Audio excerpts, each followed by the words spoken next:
Hello, adventurers, and welcome back to Behind the Roll episode 3. That is trois if you speak French. My name is Keegan, one half of 2 Gamers, and hanging out with me today is our lovely DM, David. How you doing, David? I'm doing all right. How are you? I'm good. I'm a little tired. Just got back from Indie PopCon literally today. Had a few drinks over the weekend, as you know. You've seen the pictures. We also have the lovely Latrine, or Latrine if you're Bertrand, how he says it. Nate, how you doing? Hey, how's it going? Sorry I missed last week, or that's good. the last session. We saw you for the first time, though. It's magic. That's either good or bad. Thirdly, we've got the lovely Tim. I called you lovely again. He told me not to do that. I'm sorry. We have the handsome, wonderful Tim.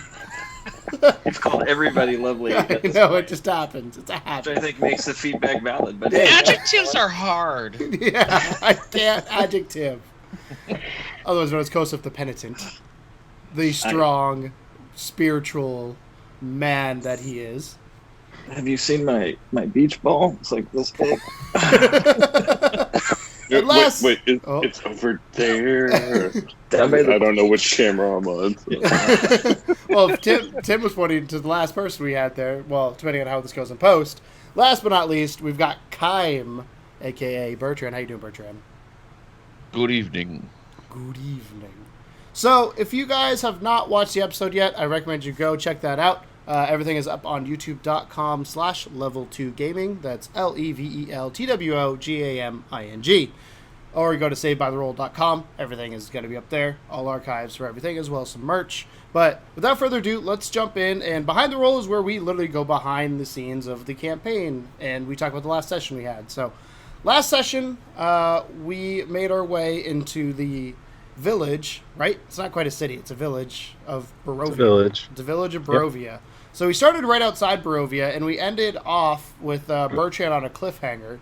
So, Bertrand, if you want to talk about how we kind of started the episode, because you had a moment at the very end of the last episode before this. Yeah, I failed a roll. Yeah. That's an understatement. Most epically, Yes. and an event had transpired, and I had some dreams. Mm-hmm. Some things happened in said dreams that were slowly revealed across the last episode. Mm-hmm. So we started outside Barovia. We worked our way into town relatively quickly. We were kind of stealthy with it.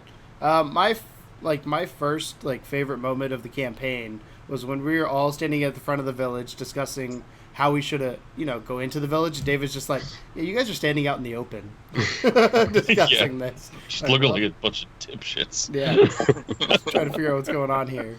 So that was moment number one where I was just like, oh yeah, I forgot about that. Because we were trying to be in my mindset, we were trying to be as stealthy going in because we don't know what's in this village. And I think for a lot of us, it was kind of cool to finally get into Barovia to understand what we were getting into. And the first person we met in the village of Barovia, period, did not like us. It was a merchant that told us. I think he told us to fuck off, if I remember correctly. I think that's what he said. I think those were the exact words he used. Yeah. I think that was the majority of the words he used. Yeah. He had a son at some point come out, and he's like, I'm sorry, but the guy was like, fuck off. So I have a question for the players here. What did you guys think in that moment of, because that's literally the first person we meet in this town, wants nothing to do with us. Because I know in my head, I was like, uh-oh, we're definitely not going to be welcome here. I'll throw to whoever wants to take that one. But what was your thoughts when we first met that merchant? He didn't want to deal with us. I think that at every stop so far along this game's beginnings has been a very big reality check for us as players, to see that this is not a typical campaign for D&D, that this is, when we first came in and, DM was describing the lack of colors and the lack of typical ambient noise, and I was like, okay, we're in for something a little bit darker, something darker. And then we get into this town, and I think every D&D player who plays a campaign is excited for their first time to go shopping, to get their sundries and their spell stuff, and look for the things that they might need, or, let's see what the guy in town, and see if there's a new cloak or something. And to walk in and just have the guy just be like,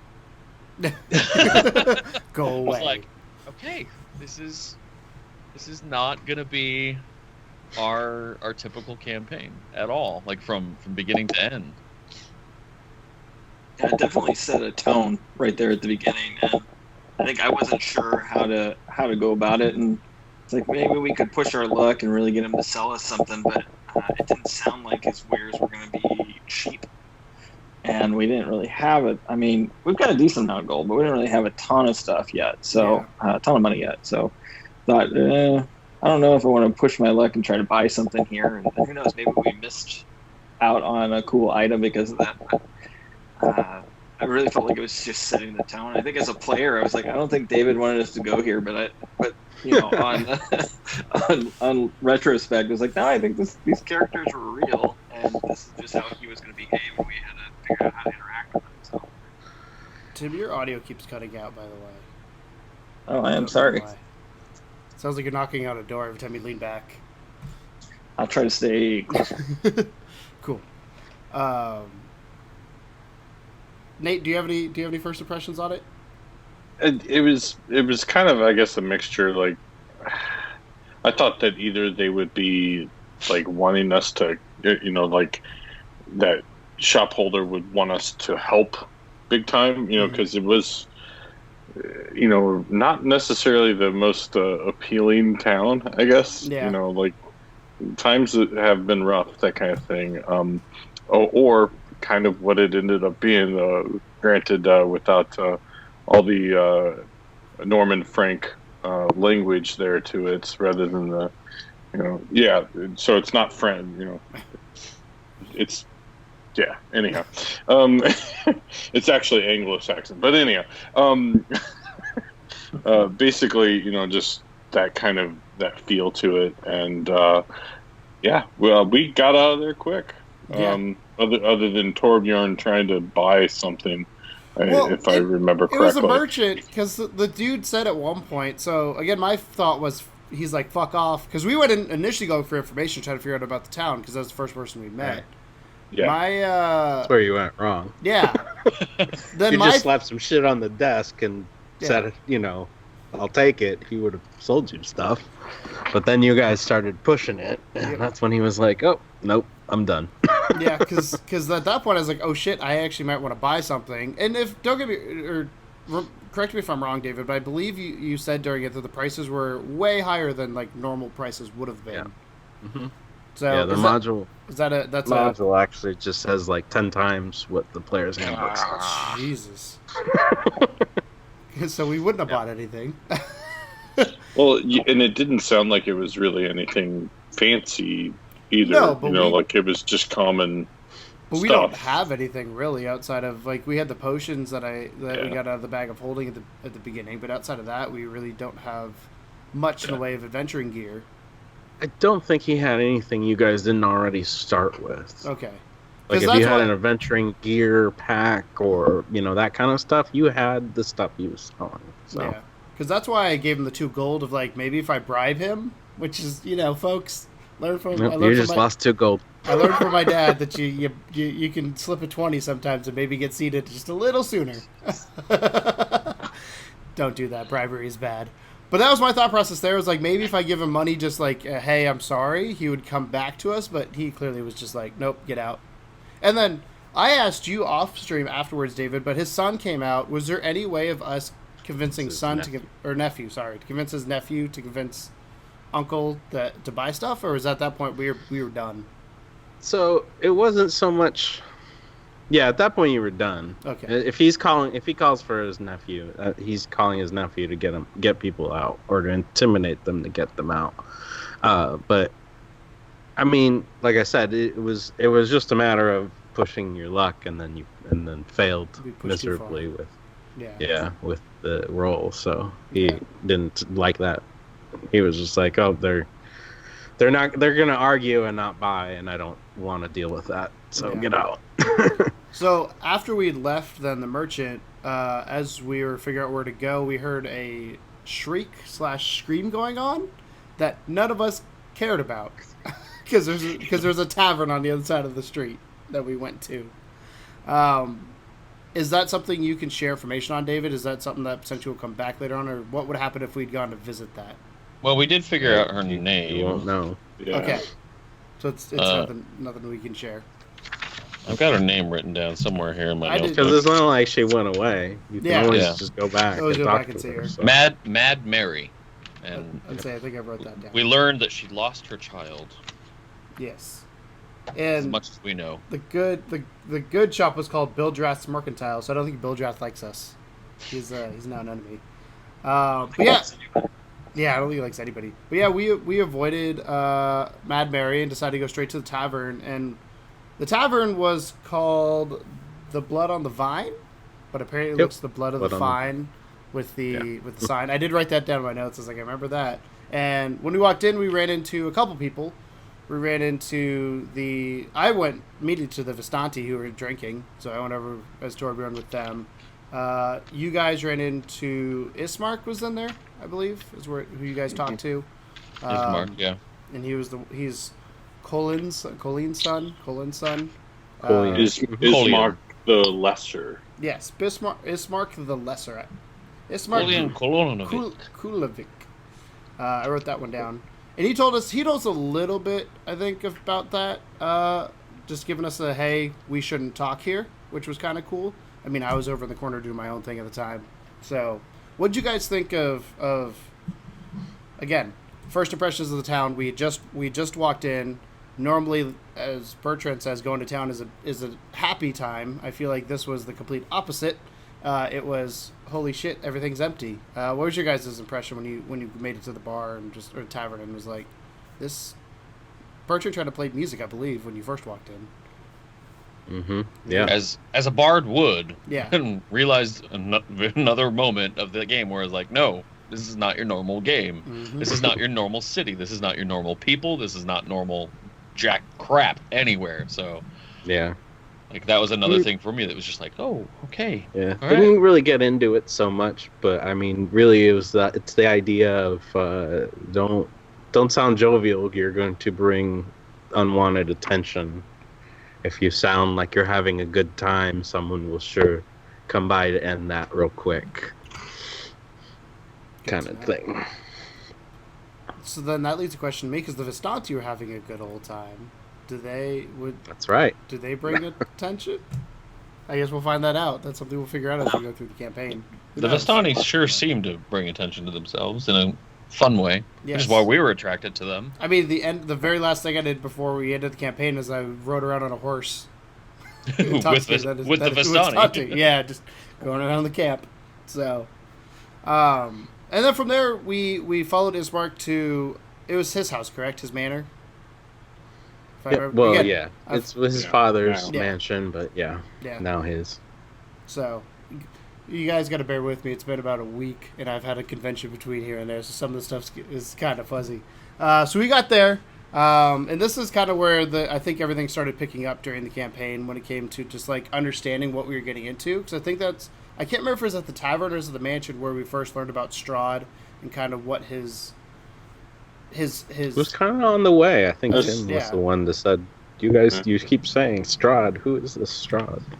Yeah, they brought it up in the tavern, which was where I started noticing with the good and evil that these people were missing their souls. Certain people didn't have souls, but some people did, which gave kind of an interesting insight on what the soulless people were doing. And, yeah, I found that part really intriguing. But yeah, we asked about Strahd on the way and learned about him when we got back to the manor. Because the description I have based on what David said to us is Strahd van Zarvik is a vampire in Castle Ravenloft. No one is allowed to leave the land because of sin. Can be a bat, a wolf, or a cloud of mist. Has the ability to charm you with a book or with a look. Not a book, a look. And that's the description. with a book. With a yeah. book. Here's a book. Here's the Amazing poet. Yeah, he's like, hey, Just read tugs at your this. heartstrings. yes. So, it sounds. I mean, this campaign's obviously called The Curse of Strahd, so it sounds like he's the puppet master in all of this, and what's going to go down. And what really concerned me when you said that as a player was when you said the cloud of mist. well, how did we get to Strahd? Right. Through a cloud of mist. So it's like he clearly knows we're here, and he clearly is potentially keeping an eye on us and seeing what's happening. Now, if my dream wasn't any indication that Yeah. he knows we're here, he knows. He knows we're here. We are here. So once inside the manor or the mansion, we talked a little bit about kind of because Ismark wanted us to help him out with some stuff. We met Irina, who is Colleen's is it Colleen? It's Colian. Colleen. Colleen. I was like, I have it spelled Koleon, and I'm sure that's not how you spell it, but that's how I have it phonetically. Colleen's daughter. Yeah, Colleen's daughter. Irina. Who turned out to be kind of important to a lot of things that were happening in this. I can't remember the exact sequence of events because you guys were doing most of the talking. At this point, I was just kind of sitting there doing my own thing. But do you guys want to talk a little bit about the conversation you had inside the manor? And just Go ahead. You're gonna have to refresh my memory at this point, That's honestly. Well, basically, she's been visited twice by Strahd, and she does have a bandage on. Is it the right or the left side? I forgot. On her neck. So, yeah, and 3 times the charm with that one, or in French, what is that, Keegan? toi. In Spanish, it's Yeah. nice. And I think, Japanese is she. if I remember correctly, at that point, Ismark had basically just requested us to make sure that she was safe somewhere, and he gave us the option of the Abbey of St. Markovia and the town of Valaki? Valaki, yeah, but that wasn't. That was the priest. They was later on. Oh, okay. That was Yeah, sorry. I'm just... We had, because we Got went there, we notes. had Colleen's body on the floor in the coffin. And So she Colian just was she- dead, yeah. and Yeah. Irina wouldn't leave without a proper burial for Colian. So you guys went to go cause a proper burial or do perform a proper burial, and that's when the first kind of twist happened because I stayed behind, and I'm not gonna lie, as a player, when I stayed behind and Welly came back and get me, I was like, fuck, because I forgot who was carrying the casket. So I was playing a little bit drunk, a little bit like, not paying attention. Torbjorn didn't care. He was scared out of his mind of what was going on. And I fell asleep there just because, between drinking and just not wanting to do anything essentially. And you guys had walked off with the casket to take it to the church. I've been left behind. Welly came back and woke me up with a nat 20 with a short sword to the side of, I think she ended up hitting my shoulder and did something like 26 points of damage or something, like 20 something points of damage. And that's when I was like, oh shit, because I asked David this off stream, but we'll talk about it here. Did you think about doing a random encounter when Welly came back to come get me? Because you guys had said as players it's best not to split the party, but I was RPing at that point of like, hey, I'm already asleep. I never got woken back up. So how close were you to random encountering David?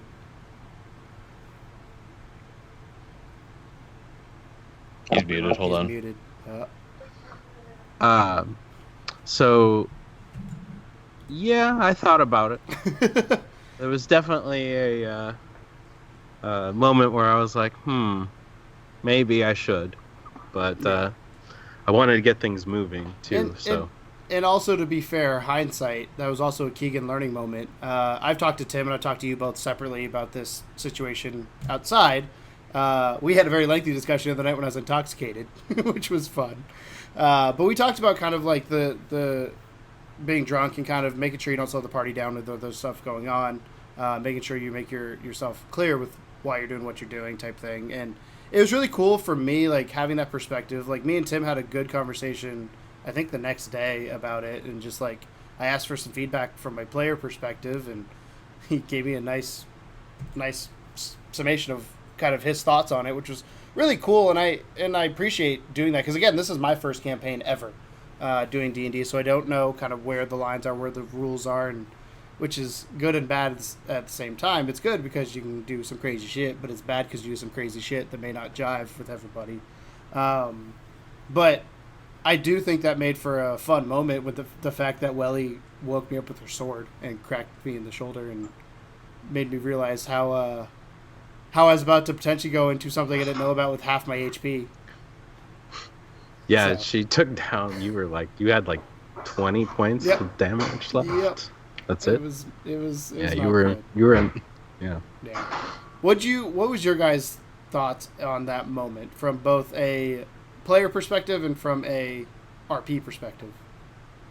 Do you guys have any feelings? You can yell at me if you like to. Now's your time. Because everybody said you all said let's not split the party. That was one of the first things you guys said. It's best not split the party. But in my head, I was like, hey, I'm already asleep. I've already made this decision. So like, according to what would have happened, is I still would have been there. Nobody woke me up. So. But see, in my mind, I had heard Cody say she woke you up, like that she shook your shoulder and woke you up. And it's one of those moments that I think in a D&D campaign that if something's unclear and one person hasn't heard it, I think it's important that we make sure that whether that was Cody or whether that was if DM didn't catch it, Cody would need to speak up in a moment like that. And I didn't speak up until it was already role played out all the way there with the coffins, and then she was backtracking, and we were talking about it live on the stream. It was a moment I was like, okay, no, Cody did say something, but I think it was just glazed over in the chaos of RP. Correct me if I'm wrong, Keegan, because I think I remember that moment. But when Cody said that she shook your shoulder, didn't you say, "Oh no, that I don't wake up"? Well, at a point like that too, with something like that would be a roll situation. Like that wouldn't be I get to decide. I was gonna say I think I asked, did I wake up? Not necessarily I don't wake up, because I don't know if I woke up, because I don't know how violent if she's like, if it's a tap on the shoulder, I'm not gonna get up. But if it's like a shake to like, hey, get up. I think that's where we draw the fine line between how do we RP, how do we play the game. You know, do we need to roll a Constitution or a Strength check to see if the dwarf who's been drinking for 2 hours is woken up from his passed out stupor? You know, because there's a lot of questions in that. Why are you passed out to begin with? Dwarves have high Constitution. That's not. Which is something I'll admit as a player, and I admitted this to David. I did not realize that because it's just lack of knowledge. Something I should have known, but I didn't realize that affected that. So that was me just thinking, oh, I've had this many. Because, like I said, I tallied how many drinks I'd had, how many shots I'd had throughout that campaign up to that point. Like, I had a tally marker going on. By that point, I think I had 7 or 8. So in my head, I was like, oh, I've had quite a few. I think it's one of those points for every group that's playing to, you know, where do you draw that line of taking the RP moment and making that a priority over progressing the story? And is there an opportunity to instead RP the story instead of, I don't know, focusing on the character and what they're doing that's kind of out of the scope of what's happening, right? So I think that's one of those moments where we kind of have to learn and figure that out as we go forward. You know, I think in that moment I was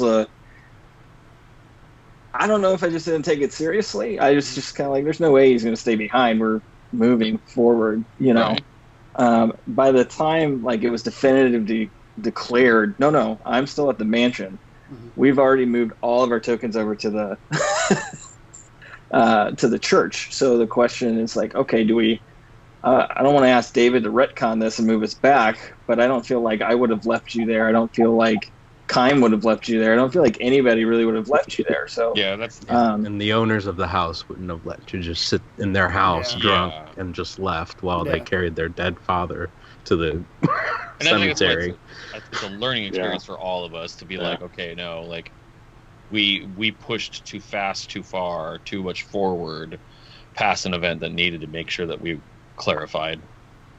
And I think it comes down to, and this is basically the conversation me and Tim had, comes down to communication, making sure, like, if DM says, no, you're awake and we go, fine, we go. Like, I'm going on with it. But if in that moment, like, and I think it's just me taking too much on my shoulder at the time of like, I kind of wanted to have an RP moment in that moment, because it was the first time we actually had a conversation with somebody in town.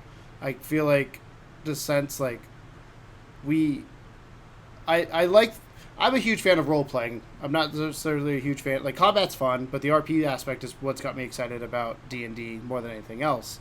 And I think I need to find that balance again, and it's learning as time goes on of where do I role play, when do I role play. And again, me and David have had a conversation outside of the game of like, hey, future reference, this is kind of what needs to happen. And it was a good conversation to have. I mean, we disagreed, I think, at the beginning quite a bit, but by the end of it, I think we both came to consensus like, okay, now I get it. And a lot of it, again, and I'm going to say it for like the third or fourth time, is just my lack of knowledge, and I want to apologize for that. Because I feel like it did cause potential, not a strife, but it did cause an issue within the game of like you said, your character wouldn't have left me behind. But in my head, my character was asleep. So I either should have said that sooner of like, hey, did I, like, maybe more definitive of like, did I wake up? Because I don't remember Cody saying that. She could have. I can't. Again, I think I said, did I wake up? But I don't remember. If I make. I think that's the thing. It's just like we were in that moment of it was just go, and that was partially even my fault, because in my mind, when I'm RPing in that situation, I'm hearing this. Okay, we only have so much daylight. Mm-hmm. We need to get her out of here. So in my brain as a character and as a player, I was like, we don't have time to sit and have a conversation with anybody even right now. Like if this is going to be a TPK because we sit here and marvel at the grandeur of their mansion that's falling apart. Right. So, but yeah, I think it was a big learning opportunity for me, and I think going forward, I will be hopefully better at it when it comes to how I convey that stuff and how I communicate what I want to do, because I think that's one of the things overall for me as a player that I've learned in the first 3 sessions is like making sure we're clear and concise on what I want to do. Like we talked about last behind the roll of when we were sneaking through Barovia, I meant to be stealthy, but you guys all thought I meant to be on the side of the road, and it's like, okay, I got to be more clear and concise when it comes to that kind of stuff. So yeah, and that's going to come with time and come with familiarity with each other, and I think every session is getting better and better as time goes on, and it's just going to be a thing where we all learn how each other plays. But I want to get that out there that I feel bad for that moment, but at the same time I thought it was funny as hell when Cody woke me up with her short sword. Oh yeah, because everything was fine. Nat 20, like that could have potentially ended really bad. Oh, I know. You, yeah. Like it could have been dead. Like even Doru, if he had just, initiative had worked out differently, or Doru understood more about being a vampire. Mm-hmm. You didn't have that many hit points, and vampires do a lot of damage. Yeah. So good to know. Yeah. We had lucky roll. We'll get to that. So we finally make it to the church. We're all together. We're outside the church. And we walk in with the casket. We run into the priest. I've got his name written down here. Donovich? Donovich. Yeah. So we run into Priest Donovich. Is that how it sounds? Father Donovich. Yeah. Father. I didn't go to preschool to be called a priest. Father Donovich. Was it Father Donovich or Father?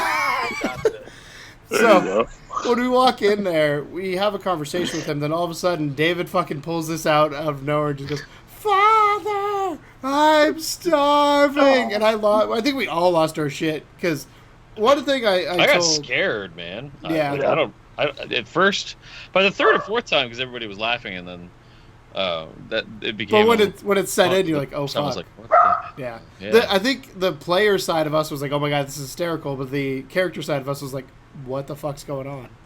Yeah. Well, I wouldn't say it was hysterical. I think, like, for one, I loved the level of commitment from David on that. That's what I was going to say. It was fantastic.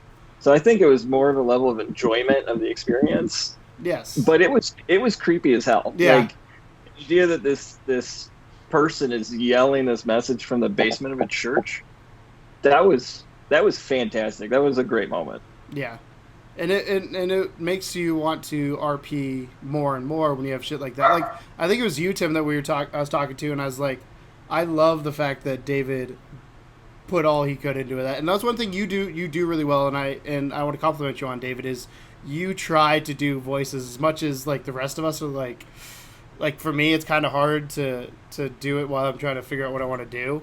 But the fact that you do them makes me encouraged, like, down the road when I get more comfortable, like, okay, let's do this. And it does add a little bit more of buy-in from us because you're talking to different people. So I want to give you props for that, because that was not a, I guess fun is not the right word, but it was an enjoyable moment from a player perspective. It wasn't fun from a character perspective. Yeah, I wouldn't imagine so. Yeah. So from there we do I believe we buried the guy. Colgan. Colgate. Colgan and Daryl. Colgate. Yeah, Colgate. We buried Colgate. The father of the toothpaste. And we then went back in to investigate the screaming. We went back into the church and we asked Donovich a little bit about, because we found out, we assumed it was his son. I don't know if we ever actually asked him directly or not if it was his son. We just assumed it was his son. At least I did. I don't know if we ever asked him. Well, he called him father. Yeah. But we don't know who he was yelling to. And I think Ismark may have said. I was gonna say, Ismark I was did. gonna say, I can't remember. I have it in my notes as father, so somebody said something. Yeah. Yeah. I mean, he could have been saying father as in father. Priest. Yeah. But no, it was his actual son. Yeah.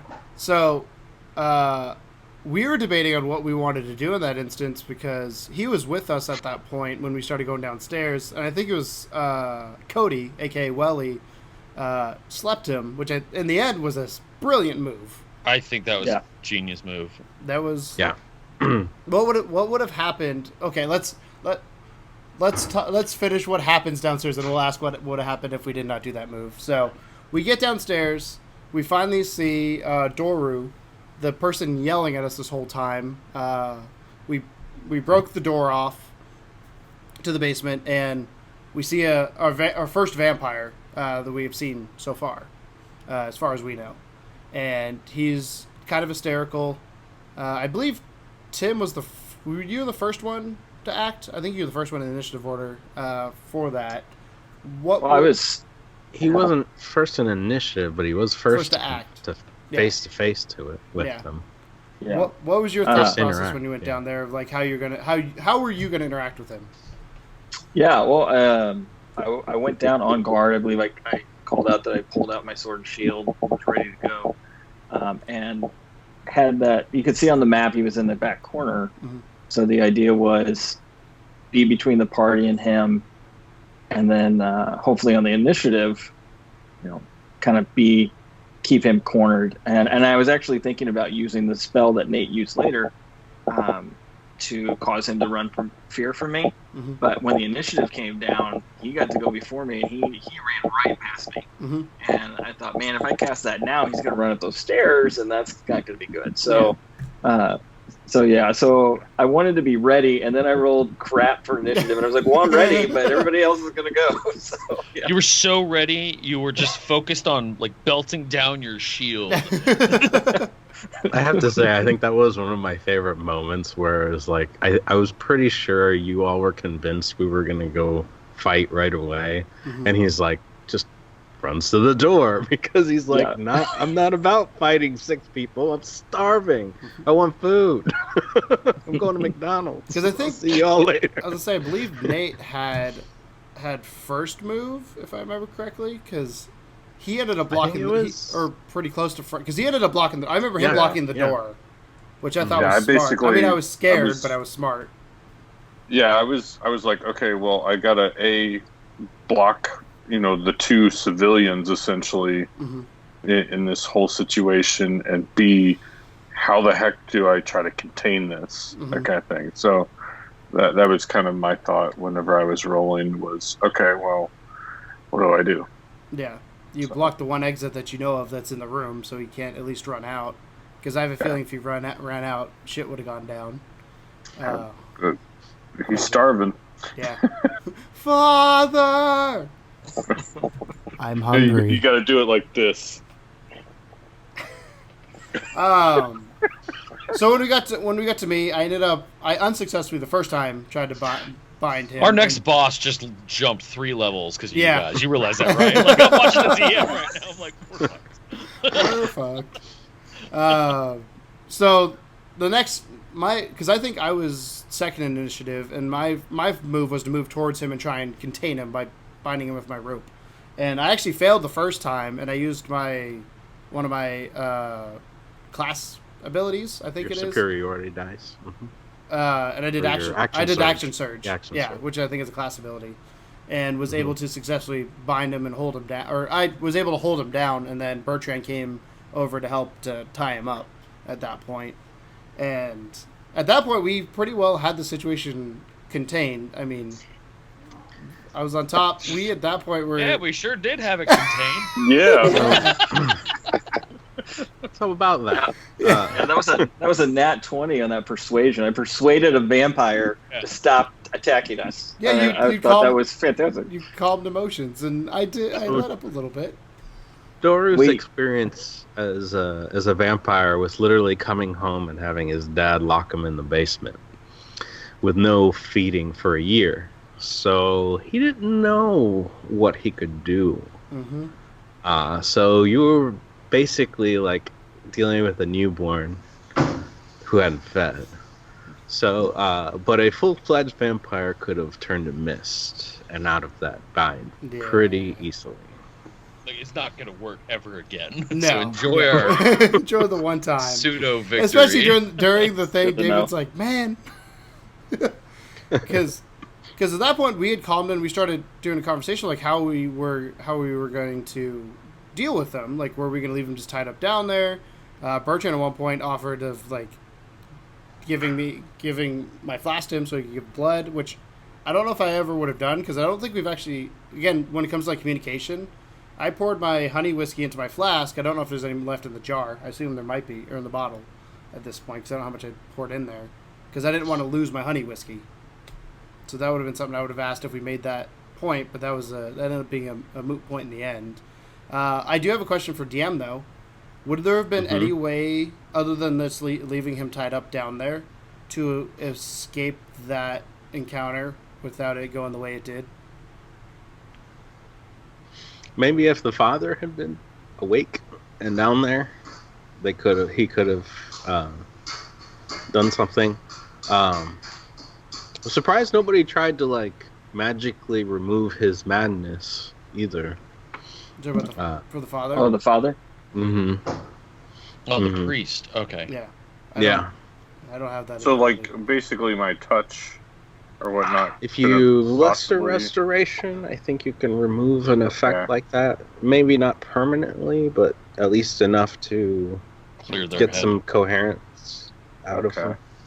Okay. But I'm learning. Yeah. Sorry. Oh, we all are. hey, that's Hey, based on my In- next move. So we have this guy on the ground. He's pinned down. We're going in circles kind of about what we want to do with him, how we want to deal with it. If we leave him locked down there, how would we seal him back in? All this kind of stuff. And then DM comes in and says, hey, his wounds are healing. You see that his wounds are closing up and he's healing himself.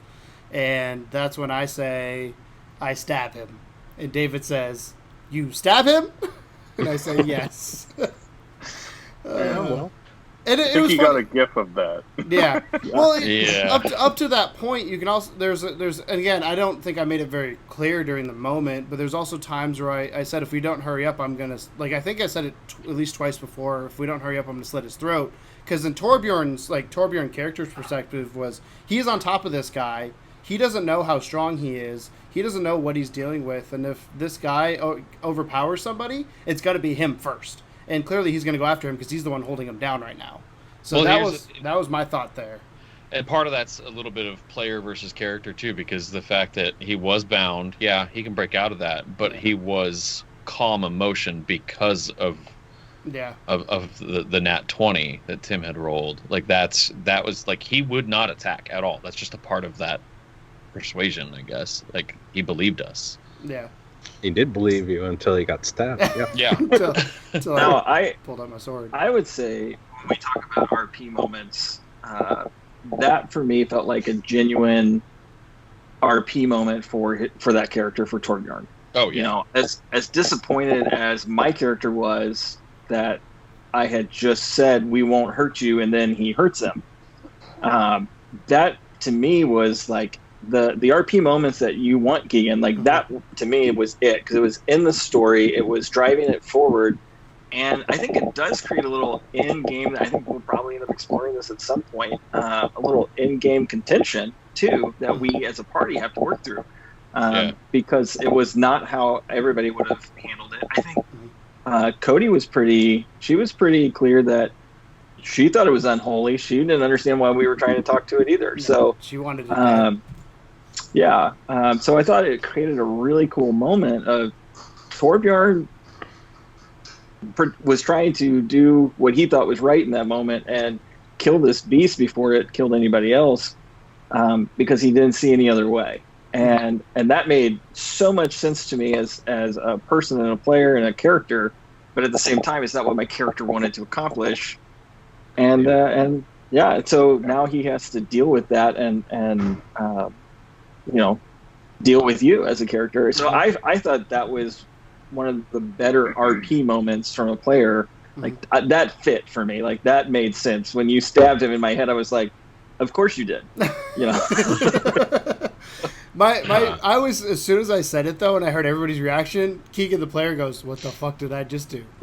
Yeah. But I think as a group we were trying to lead it towards a conversation as to how to deal with it, and Torbjorn never got on the boat with that. Yeah. And so again, maybe if we were clearer in our intention there for you as the player, maybe you role play that differently.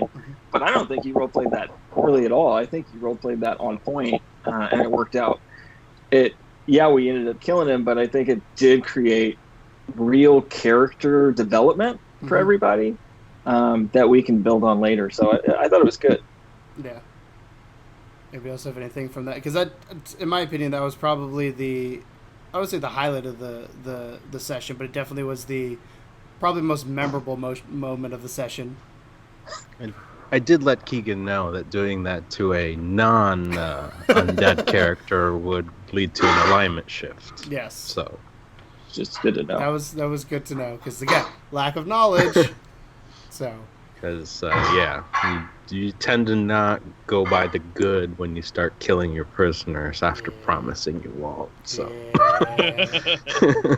But like Tim said, I'm excited to kind of see how Torbjorn and everybody else kind of deals with it, because I know Keegan the player felt like he's like, oh shit, but Torbjorn the character, like at the end when we were done, Kime came up, like we ended up killing him in the end. We rolled combat and beat the shit out of him.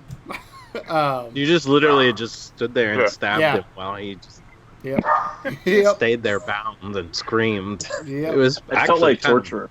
Horrific. Yeah. It was. It was so bad. Nicolas Cage and 8mm would be proud. Yeah. But I won't forget at the end where Kime came up and came up to the body, or the body afterwards. And I just looked up at him afterwards, and like I didn't say anything, but I had the puppy dog eyes. Like I didn't mean, like, this was not my intention to get to this point, and that was what I was trying to convey in that moment right there of like, hey, this happened, but I didn't mean for it to end this way, but this is what it is, and I knew how it affected Kime in that moment, because you had stated that you wanted to keep him alive. So, yeah, Kime has gone through a bit of a tough time and believes in redemption. Yeah. And even hoped for redemption in the lost and the seemingly soulless.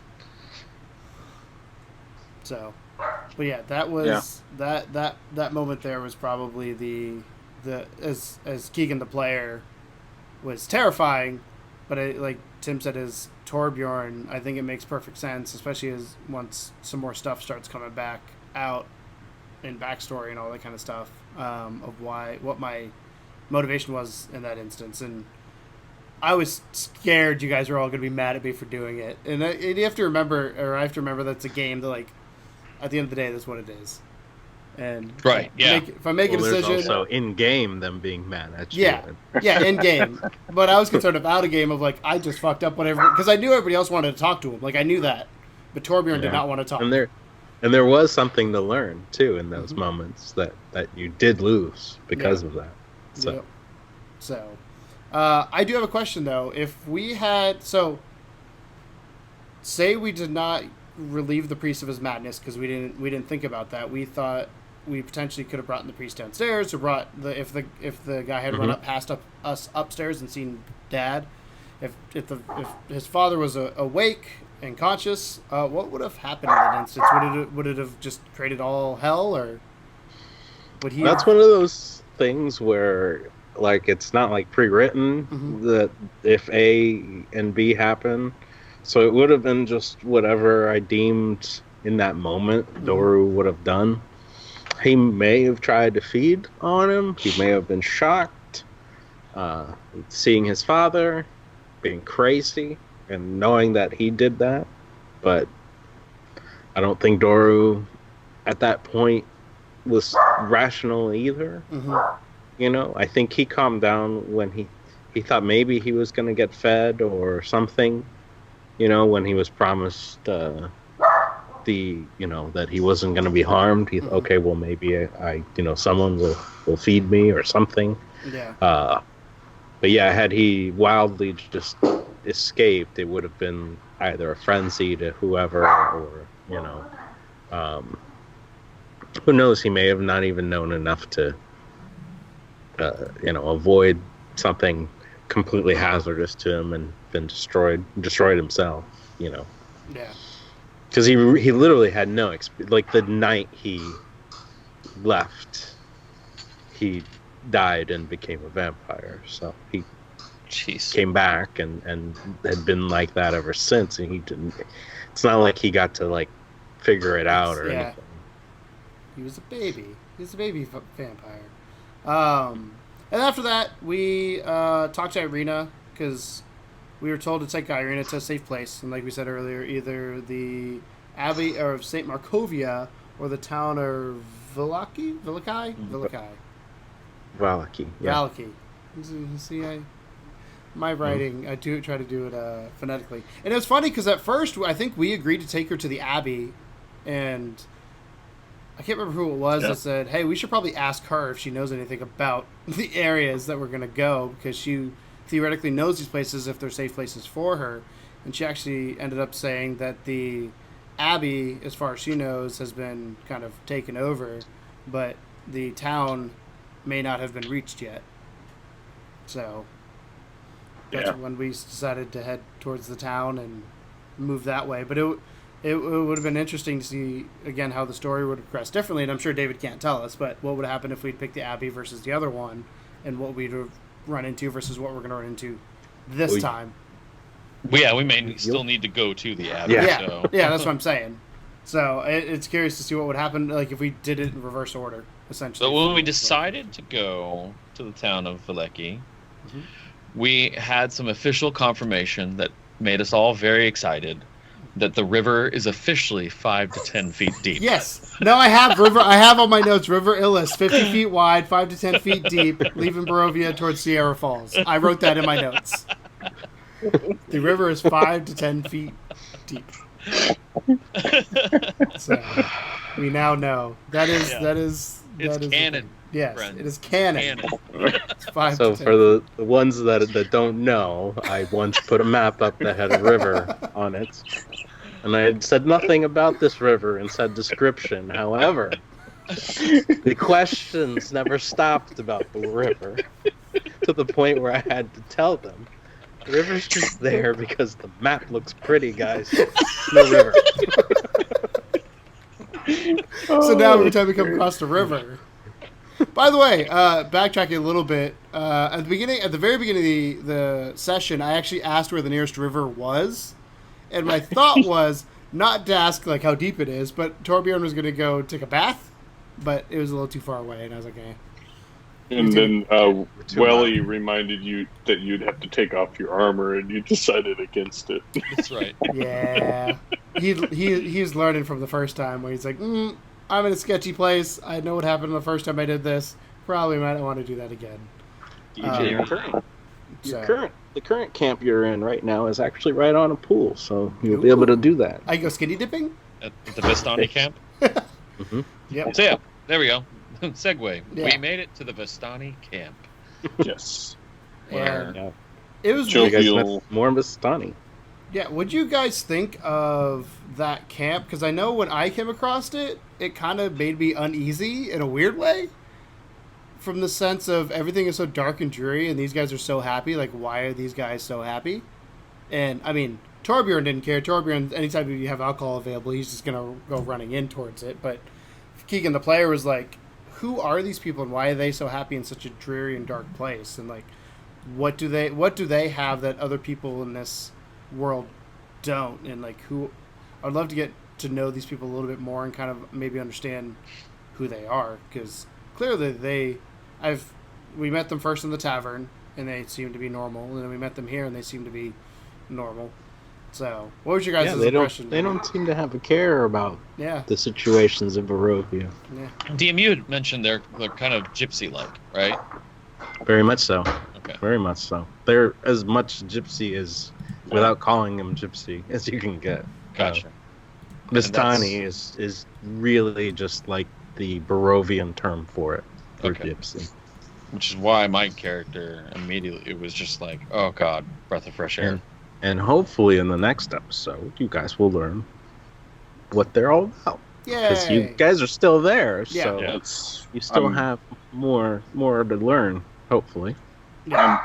I hope I learned more, because as you were going through, like in the tent, which Mhm. we ended up getting to with, I forgot her name, but Madam Ava. Madam Ava. and I can like read. you were just listing off all this stuff, and I'm like, I'm trying to follow, and I missed my characters. If like, you want, name. I can reread it. He actually shared it with us, Yeah. but I'm gonna read real quick Yeah, for you those guys- of you who Yeah. missed it. I'm not gonna reread the Illusionist and all that. I'm just gonna reread the first beginning of it. So many lost souls wander into my tent tonight. Kosif the Penitent, that's Tim, who was known as another until he found the Everlight. Torbjorn Vanderstoots, the lost little lamb. Perhaps I can help you find your way.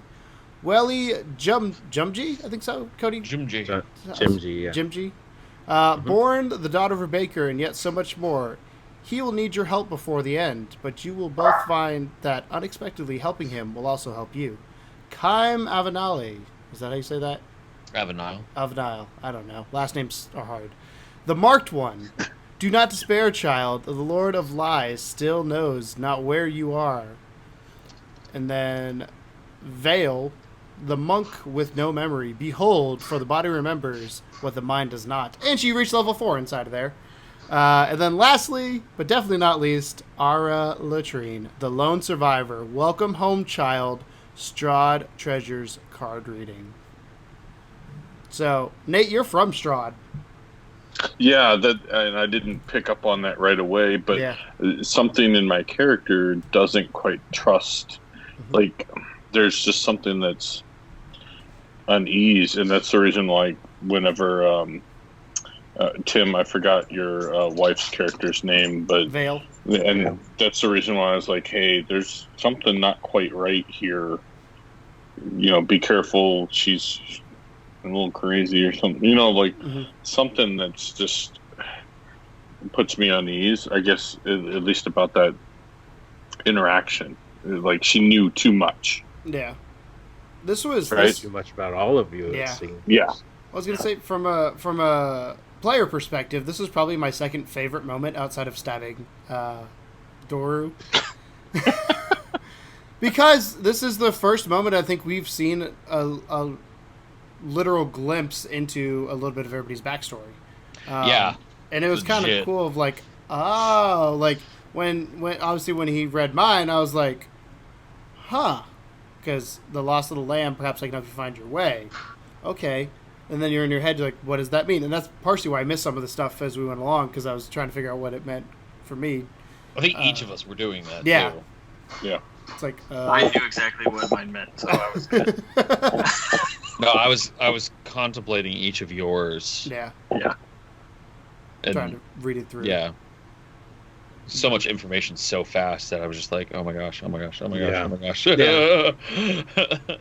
But it was a really cool way to end it, in the sense of like, we now, and it I think it, for me, as Torbjorn, I don't give it away too much from the next session, but from Torbjorn, this also humanizes all the things he with the people he's with, because right now, from his perspective, he doesn't necessarily trust you guys.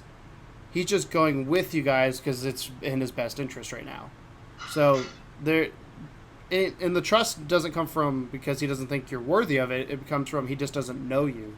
And once we get more and more into this backstory, more and more of these kind of things, like, he'll find people and kind of latch on to people he thinks make sense to be friends with from that point forward. And it'll be kind of cool to just see as things come out. And obviously, as a player's perspective, I want to see what everybody wrote as their backstory and just kind of see what those hidden threads are that we don't know about and their secret motivations to do specific things. So I don't know. I'm that like I said, probably my second favorite moment of the session. If I didn't stab what's his face, it would have been easily number one.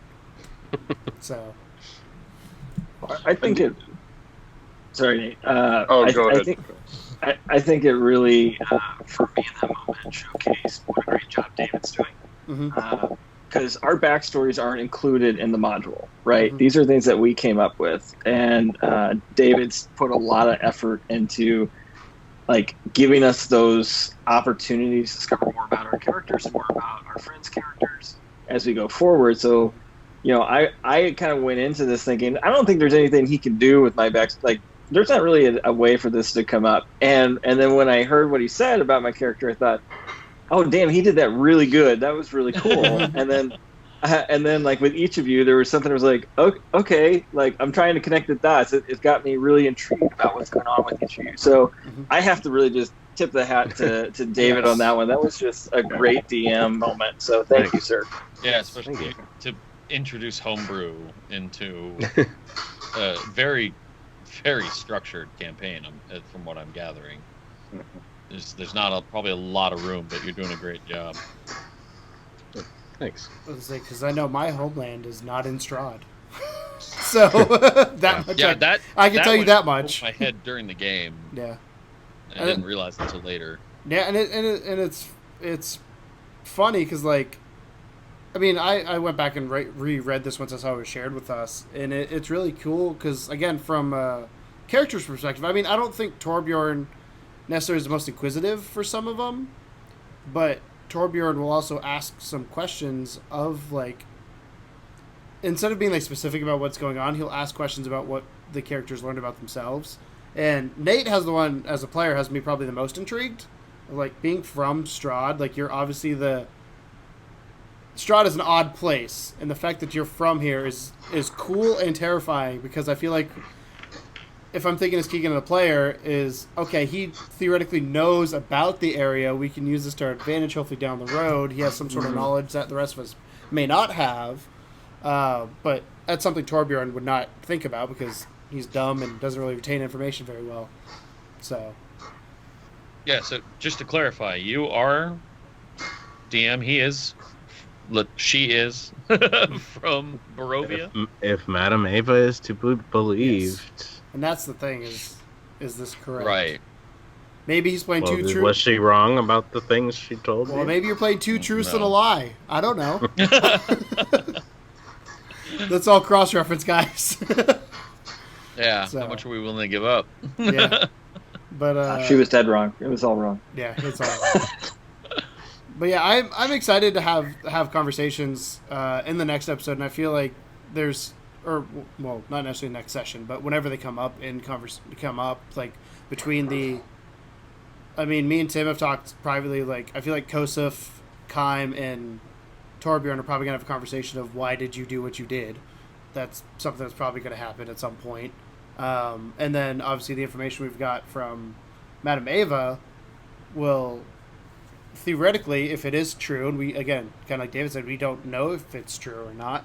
But if it is true, like, that's going to lead to more conversations down the road of trying to understand who we are as characters. And it's weird because I'm starting, as again the player, starting to understand this path of learning that the game is the story and the game is the characters, and they theoretically go hand in hand as you go along that path together. And like I said, me and David went back and forth. I think it was Saturday night or whatever it was, and he was just kind of like, "Hey, you've got to trust me." And I was like, "Yeah, but I have this idea. You got to trust me." Okay. And I think by the end of it, I was like, "You know what? You're in charge. You're the dungeon master. You have this world created. I need to go with it and not try and do my own thing to please my own desires at the time, and because there's something cool. There's potentially something cooler at the end of the tunnel than what I have in my head." So, but I don't know. I'm excited for next session, which I think is the good sign. I think we all always say we're excited for next session when we finish one, because especially after this one, because I feel like we're further into Strahd and Barovia when it comes to not knowing what it is, but understanding where we are. So I have two questions for you guys. So Madame Ava also gave you guys some information about how to defeat Strahd. Mm-hmm. And was it 5 things? Yeah, you got 5 cards, 5 readings. And then you also learned about an uprisal from a wizard before. And so, yeah. Well, just curious what the thoughts were on that when you guys got that information. And when my immediate thought, again as player, not necessarily as Torbjorn, was that Tim and Nate are going to be super important later on down the road, because the first one is the holy symbol of Ravenkind.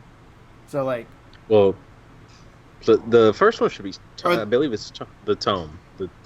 Yes, sorry, the tome. Second one. Yeah, second one. Second one. Yeah, second one. Tome or tome? I was reading it wrong because I saw the illusionist one. But yeah, the tome is first. It's a book. Second. Yes. So the book. It's actually Strahd's actual journal. Okay. So it sounds like we got to steal his journal. We got to steal his diary, guys. We don't have to steal it. You know where it is. You just have to find it. Yeah. Based on the information. I got a little excited about the Sun Sword conversation in that prophecy, based on some things that David and I had talked about previously. But it also plays into what we learned fighting the vampire, was that radiant damage and sunlight is destructive. So this clearly sounds like a weapon that someone will have to wield against Strahd. So that got me kind of excited. Yeah. The sun is life. Life is the sun. Literally, yeah. Sun is life. My big question was, like, are these in order for us chronologically, or are we going to be going all over the place, deciding what to go after first? And if we do, will that be a mistake? That's what I'm concerned about as a player, you know. Mm-hmm. Well, I think some of these, you won't know where you are until you get there, you know what I mean? And you see it and you go, oh, that's the thing that, you know, I was described in my reading, that, you know, this must be the place, so keep your eye out, you know, that kind of thing. Yeah. Because it's not like she drew you a map and was like, it's in this town. Right. But we do have the location of Strahd. Give you know, what you saw when you're there. Well, you have the location. Strahd is in a secret place. The final, your final confrontation. Yeah. So, I'm real curious to kind of see how this all ties together. Like we keep saying it. I feel like we're finally into the campaign at this point. I feel like Wolves was good because it was a one shot. It kind of tied up nice and neatly at the beginning, and then I think this might make people mad when I say this, but I feel like we're on the Empire Strikes Back with the second session, and now Return of the Jedi in the third session, where Empire Strikes Back had some cool moments, but Return of the Jedi is got you hooked in, ready to go to understand the story. So Yeah, you're totally wrong. But Yeah, that makes no sense at all. let's talk about Force. Em- Let's talk about Force Empires. Awakens. Well, we haven't. I was gonna say the Last Jedi, but I don't know what Episode 9 is, so I couldn't make the comparison yet. Hopefully, it's better than Last Jedi. Well, it's Rise of Skywalker, right? Yeah. They also released Whatever Lego that is. Skywalker, all of them. This Skywalker Saga. You Yo, get that all looks 9 games. awesome. So, but no, I'm excited to, like Tim said, whether these are in order, and I have a feeling they're probably not. And kind of if we catch on it and pick it up as things are going along, of like because if we miss something, it's gonna suck essentially. Because then either we're gonna have to backtrack or figure out what we have to do in place of it. So There's 6 of us. If we miss one of these, yeah, it's well earned and well deserved that we backtrack. yeah. So, but I'm excited. Does anybody have any final things they would like to share from the last session? Anything you're looking forward to the next session? Yeah, I'm still a week out from our session, still kind of processing all that information. And I've read through that handout from Madam Ava a few times. I love how anytime I say a name, I have to put a question mark at the end of it, Yeah. even though I put up my notes. I'm like, sure. Well, you kept Oh, thinking man. Colian was alive. I was like, Bertrand, he's dead. Oh, yeah. I I was had like, Bertrand, he's dead. my names, yeah. So that's one thing. Barovian. So it's Kolian and Dirovich, right? But his son is Ismar.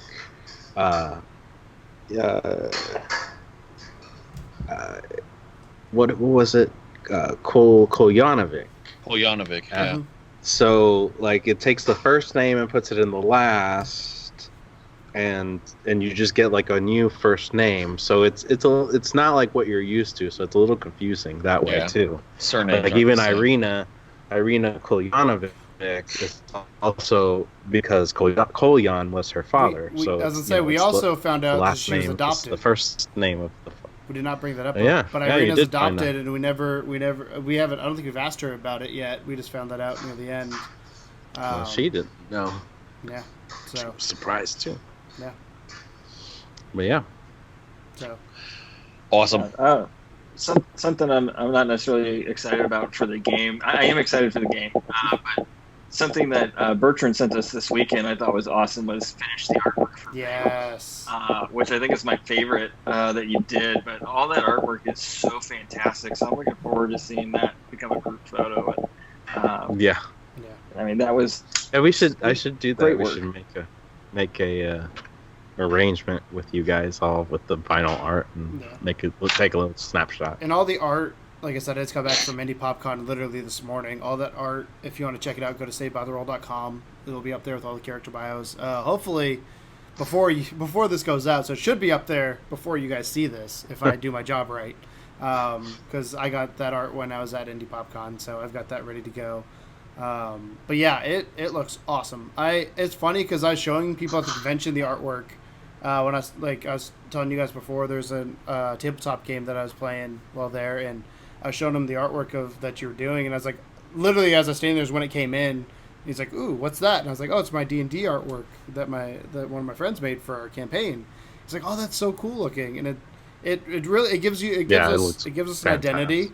It is cool looking. I mean, it's literally the background. I can't show because I've got text and all that, but it's literally the background on my phone, on like my lock I screen. was telling Bertrand too that I love how colorful and like contrast it shows. Like when you guys are in Barovia and I see your tokens, I can totally tell you guys don't belong from that world. You know that you're from another realm, Yeah. kind of that's more colorful and because of the contrast, it's really nice. And I think it'd be cool at some point to like put our characters. And the way I do the thumbnails is I for the actual campaign, I just do like mist over top of cool looking thumbnails of Strahd, different things I can find that make sense to the campaign.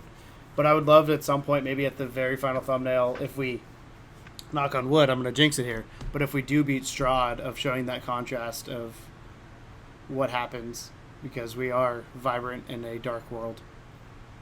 So, Well said. cool. Very true. Anybody else Good. got anything? This has been Saved by the Roll, Episode 3. My name's Keegan. These are my lovely compadres and adventurers. with Lovely. me. Again. Lovely. I cannot say... What word do you like me to use going forward? Give me adjectives. Go. Friends. These How are about just these are now? my lovely friends. No, just Friends is not an adjective. How deep is the river, Keegan? How deep Yeah. is the river? It is 5 to 10 feet. It's enough to drown me, apparently. These are my friends, my compadres, my companions, my all other synonyms for the word friends that I can think of. We will be doing another adventure. Our next one is, let me pull up the date. I want to say it's June 17th. Yeah, because today's the 10th. So June 17th, we will be going live with Behind the Roll at 8 p.m. Central Standard Time. Saved by the Roll. Next This week. is behind the roll. Yeah, Saved by the Roll. Sorry. It's been a long weekend. My brain is Yeah. fried. I had a lot of alcohol, too. I should have brought it with me, but I don't have it. But I have 64 ounces of beer I still need to drink, or 32 ounces I need to drink through. But check it out on Monday, the 17th. We will be going live. You can check that out on twitch.tv/Love2GamersSTL. Again, go to savedbytheroll.com for all the archives. You can also, I'm hoping soon to set up where you can watch live there. It's not been cooperating with me, so I've been trying to tweak some things, but eventually be able to watch live on the website itself. But thank you guys for hanging out with me. Thank you guys so much for watching. And as always, welcome to the second level. Bye! Bye.